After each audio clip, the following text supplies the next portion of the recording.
What's going on, Geminites? It's your boy Gem Mint, and we are here with the new comic book day reviews for Wednesday, October 14th. As always, I'm going to do my best to give you a non-spoiler review on today's new books, and stay tuned for the end of the video where I give you my pick of the week. Before we get started, let's give a quick shout out to our sponsor of this video, which is ThatSpidermanBooth.com. They have the $30 mystery boxes where you get 5 comics of retail value, and you can actually save $10 by using the code GEMMINT at checkout as a one-time use. This round of mystery boxes will run from today until Friday evening. The giveaway prize is a Venom 3 third printing graded at a 9.8 by CGC. This is the first appearance of Null, so a super hot book. Jump into this round of mystery boxes for a chance to win. If you don't, you'll get some comics either way. Alright guys, so Firepower issue 4, this was released last week. I didn't realize it was coming out. I didn't pick it up, so I asked my shop if they had it, and I am glad they did. Love Robert Kirkman. I love Firepower, and the art by Chris Samney, it's awesome. It's very fluid. The story, the artwork, it just flows, and I think this is the best issue since the Prelude trade paperback. Issues 1 through 3 were a little bit slow, kind of building the world 15 years later from when our main character leaves the mountains of the Himalayas. Action-packed, exciting, real relationship problems, marriage problems, and ninja stuff. So I'm glad that I went back and picked this up. I'm digging Firepower. Jumping into what I read digitally from Boom Studios, we have 7 Secrets issue 3. This is by Tom Taylor, Danielle De Nucolo, and Walter Baiamonte. I love this issue, man. I loved issue 1. Issue 2 I felt like was a little bit slow, but bam, issue 3 is right back. Basically a training montage. We have the son of these 2 agents training to become an agent themselves, going through the trials, trying to see if he's worthy to hold a case and secure one of these 7 briefcases, one of these 7 secrets. It was a great issue. I love the writing. Artwork is very cartoonish, almost anime style a little bit. But I think it works with this book. 7 Secrets is definitely a fun series so far. Bouncing over to Image, we have Stealth issue 6 by Costa, Bellagarde, and Bone Villain. Dope issue, man. This one had a huge twist at the end, kind of like how the first issue had a big twist. And then, issues 2 through 5 were kind of just going through the motions. Yeah, we understand what's going on with the Stealth character. We understand that this might be an older gentleman with Alzheimer's or dementia or something along those lines. But it looks like that might not be the case on this issue. I love the villain, the half-skull face hand guy. He's super cool, and he's very, open about his evilness, which I think really works. And even to the end of this issue, it was just great. Artwork is nothing crazy. It's not bad. It's not the best, but it really works with the story. And just a great issue, man. One of the strongest issues since issue 1. Image has a number 1 this week with Commanders in Crisis. This is by Steve Orlando and David Tinto. So this is kind of like your indie superhero book. And I always talk about that. These indie publishers typically don't do your hero team. And that's what they're doing here. It's this group of superheroes, but it just didn't hook me like a number 1 issue should. I didn't really care about the characters or what was going on. It almost felt like The Boys in the sense that it's this indie superhero book, but it didn't have anything that made The Boys The Boys. It didn't have any of that same charm. And not to say it had to be really raunchy or violent, but it just didn't stand out for me. Nothing really happened. So it didn't hook me. I don't think I'll continue reading this one. And then finally, we have Dracula, motherfucker. I don't know what the hell this book was. This was by Alex DeCampi, Erica Henderson. I read this digitally. It was 80-something pages, so I don't know if this was a trade paperback, a one-shot, or what it was, but it was a really dope little vampire story. It flowed really well. It sounds like it's a big book, but it really went fast. Dracula stuff, and it almost reminded me of Hellsing a little bit, with the same kind of vibe. You have this Dracula creature that really has all these little eyes, just like in Hellsing, and it was just a cool little take on a reporter being, engulfed in this world of vampires and Dracula. It was a self-contained story, and I thought it was dope. All right, so let's jump into the books here. We have the new number 1 by Tom King. This is Rorschach with artwork by George Fornes and Dave Stewart. This is a DC Black Label book. I was excited for it. I think there was some hype around it, some controversy surrounding this title as well. I liked it. It's a mystery storyline so far. It's basically Rorschach and a sidekick of his are murdered in the first panel. And I don't think it's really a spoiler because that's what this whole thing is about. Who was this? The real Rorschach? Who was this character? Who is the girl that he's with? Were they really here to assassinate the would-be president? So I'm interested. I'm intrigued. It's a #1 that hooked me. Definitely going to keep up reading this. And, say what you will about Tom King. I like his stuff, man. We have another one of his books in here that we'll talk about. But definitely something that you're going to have people talking about, and definitely going to read the whole series. Then we're over here to Dark Knight's Death Metal, issue 4. Scott Snyder, Greg Capullo, what's this? Clapion and Placencia. Death metal is crazy, man. This book it's a death metal. It's metal. It's crazy. It's out there. It's so much going on. What's dope about this issue is that all those tie-ins matter. They're really like one-shots, but this is going to be a good collected edition, right? Everything that happened in the whole one-shot with the Crisis in Infinite Earths, the Robin King one-shot, the Speedster one-shot, it all matters here. And I think you would be a little bit lost reading this if you haven't read those. So very interesting stuff. Big kind of reveal at the end.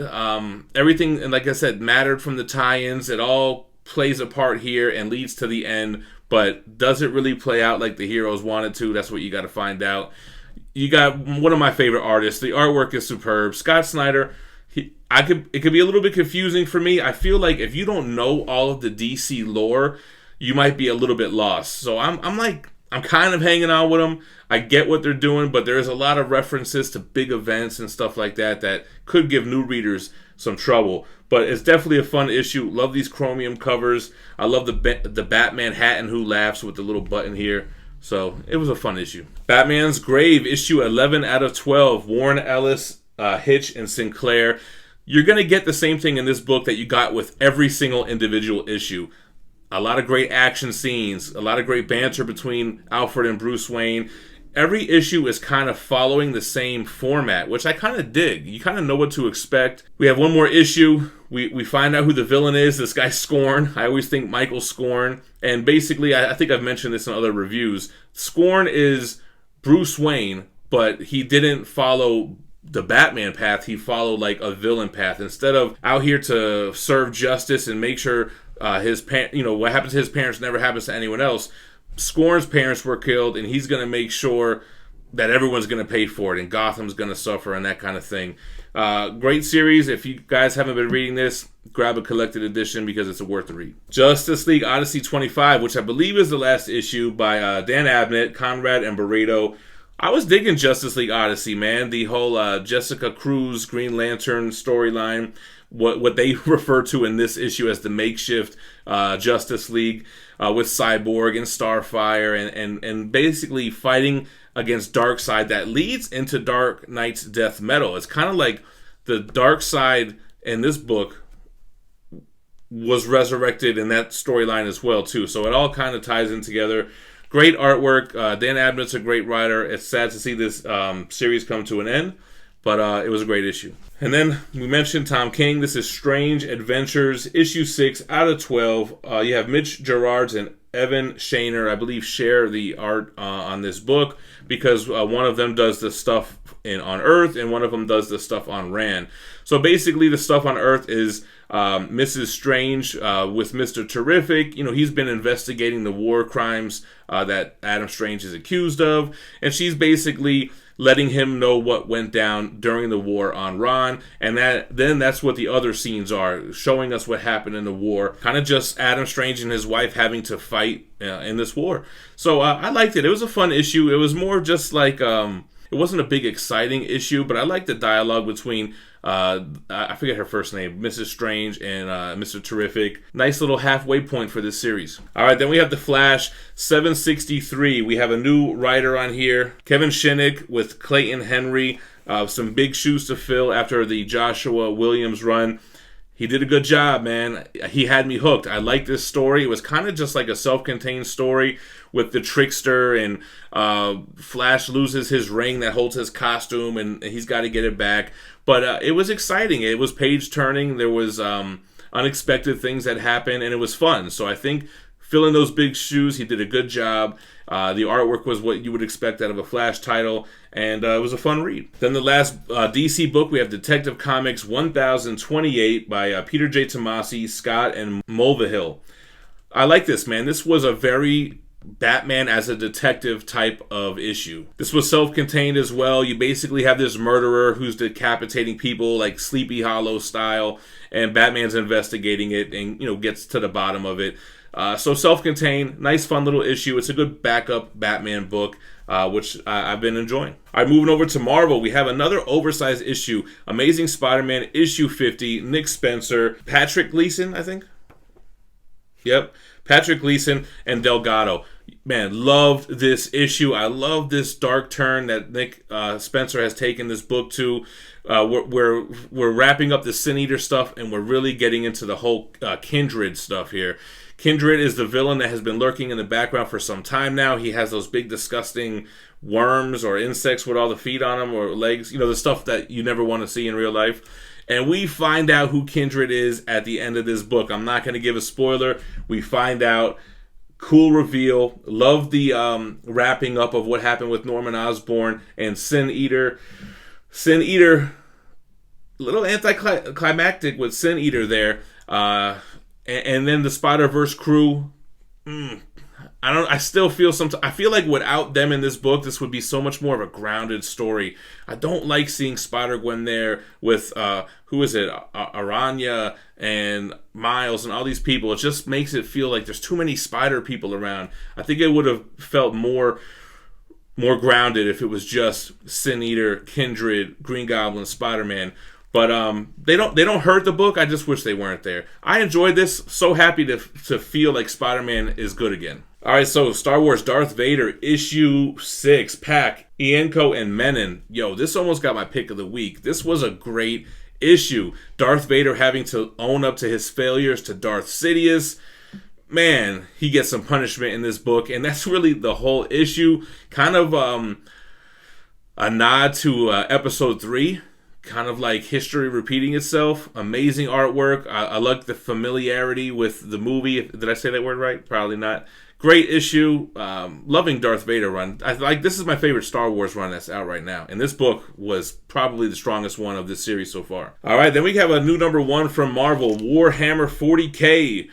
What is this guy's name? Marnius Calgar. This is written by Kieran Gillen with art by Jason Burrows and Yava Targalia. I picked this up because Dan Abnett, during our interview, kind of sold me on Warhammer 40K, and I wanted to get into the lore.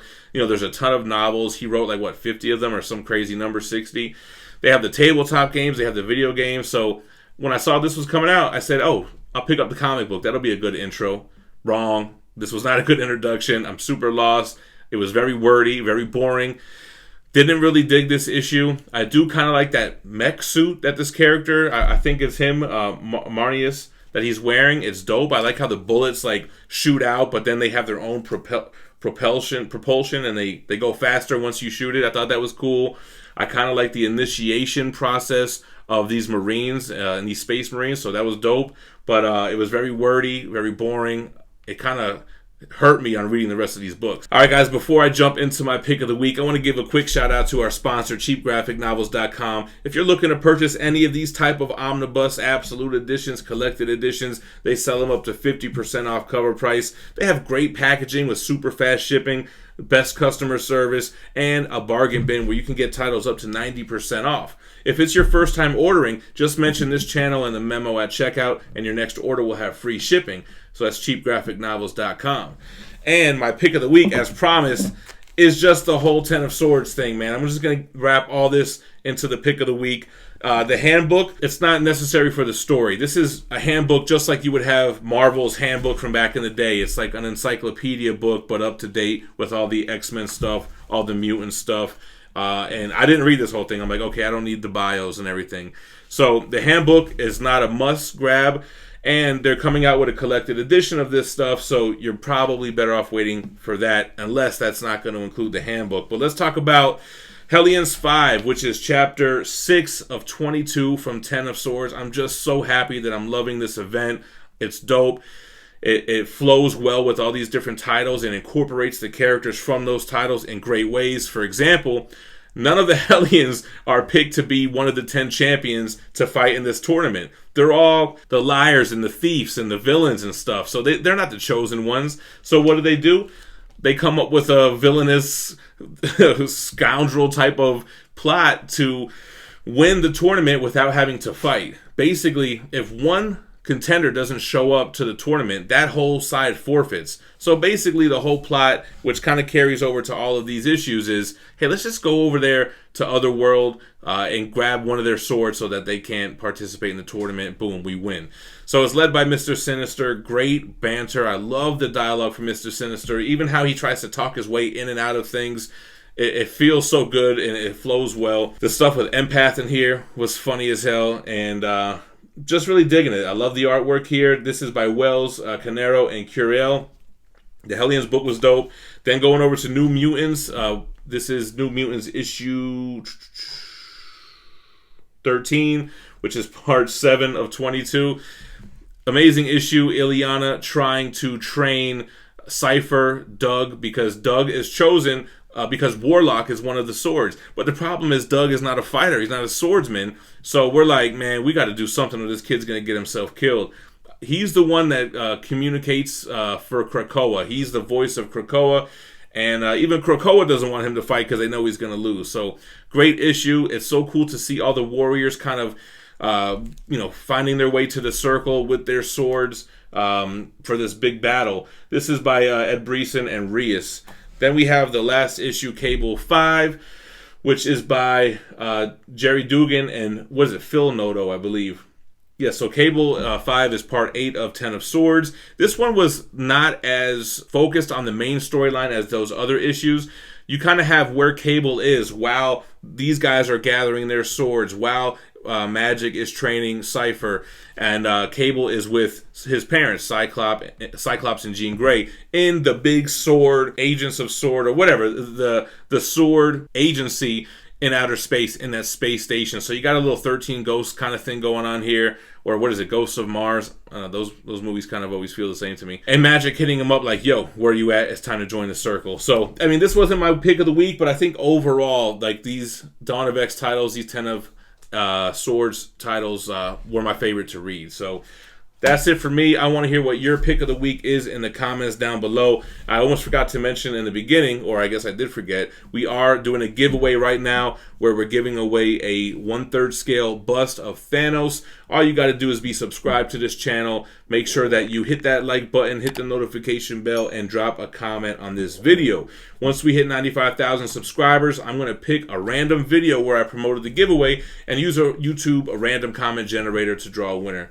So make sure that you do that and stay minty fresh. Peace.